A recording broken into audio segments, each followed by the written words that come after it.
இந்த ஆஞ்சநேயர் வந்து தமிழ்நாட்டிலேயே வந்து பெரிய ஆஞ்சநேயர். கண்ணை வந்து சால கிராம கண்ணுல பண்ணிருப்பாங்க. நம்ம எங்க இருந்து பார்த்தாலுமே நம்மள பாக்குற மாதிரியே இருக்கும். அதே மாதிரி வந்து ஆஞ்சநேயர் வந்து பெரிய ஆஞ்சநேயர், 16 அடி ஆஞ்சநேயர் இருக்காரு. போர் நடக்கிறப்ப வந்து ஹனுமான் வந்து சீதா தேவியை பார்க்க போவாங்க.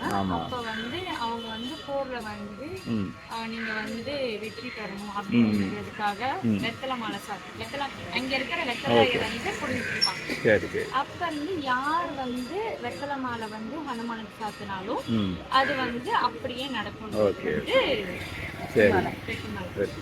வெற்றி நடக்கும், வெற்றி மாலைன்ற மாதிரி. சரிங்க, சரிங்க. ஸ்வரூபமா இருக்கிறதுனால அவர் வந்து சந்தோஷமா இருக்கிறதுனால எல்லாமே நடக்கும். பொங்கலுக்கு வந்து கரும்பு அலங்காரம் பண்ணுவாங்க. சித்திரை ஃபர்ஸ்ட், அதாவது சித்திரை பூட்டின அந்த இதுல வந்து 10,000 பழக்காப்பு பண்ணுவாங்க. புரட்டாசி மாசம் ஒவ்வொரு சனிக்கிழமையும் ஒவ்வொரு அலங்காரம் பண்ணுவாங்க. ஒரு சனிக்கிழமை மட்டும் ஹனுமானுக்கு வந்து பெருமாள் அலங்காரம் பண்ணுவாங்க. 16 அடியில திருப்பதி வெங்கடாச்சலபதி வந்து இங்க மட்டும்தான் நீங்க பார்க்க முடியும். அச்சல பெருமாள் மாதிரியே இருப்பாரு, கொஞ்சம் கூட ஹனுமான் மாதிரியே தெரியாது. அங்க நீங்க முன்னாடியே பாத்திருப்பீங்க, ஹனுமானுக்கு வந்து நீங்க எங்கேயுமே பாத்திருக்க மாட்டீங்க. கல்யாண ஹனுமான், கல்யாண திருக்கோயில் அந்த இது வந்து எங்கேயுமே பாத்திருக்க மாட்டீங்க. இங்க வந்து பண்ணிருந்தாங்க, அலங்காரம் பண்ணுவாங்க. மார்கழி மாசம் ஆண்டு வந்து 2 நாள் விசேஷம் பண்ணுவாங்க. அதனால பால் அபிஷேகம் 1000 லிட்டர் பால் அபிஷேகம் பண்ணுவாங்க.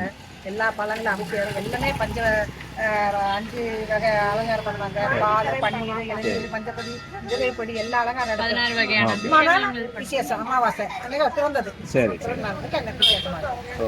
வைகாசி ஆணி மாசம் கோயில் கட்டி போசை தேதி அப்ப அதே மாதிரி பண்ணுவாங்க. வைகாசி ஆணி மாசம் ஆணி மாசத்துக்கு குபாசை பண்ண போறாங்க. 25 வருஷம் பின்னாடி பாருங்க. பின்னாடிதான் அவங்க இந்த கோயிலோட குலதெய்வ கோயில் வந்து அவங்க கோயில் கட்டிட்டு இருக்கும்போது அவங்க கனவுலதான் வந்து சொல்லிச்சு ஆஞ்சநேயர் கோயில் கட்டணும் அப்படின்னு. அப்படி அவங்க ரெடி பண்ணும் போதுதான் மகாபலிபுரத்துலதான் இந்த சிலை பண்ணாங்க. சின்ன சிலையா பண்ணணும்னு நினைச்சது அவங்களுக்கு வந்து 16 அடி ஆஞ்சநேயராகவே அமைஞ்சது. பின்னாடி வந்து அவங்க குலதெய்வ கோயில் இருக்கும், முன்னாடி வந்து 16 அடி பங்காரம்மா கோயில். 3 மாசத்துக்கு சரி.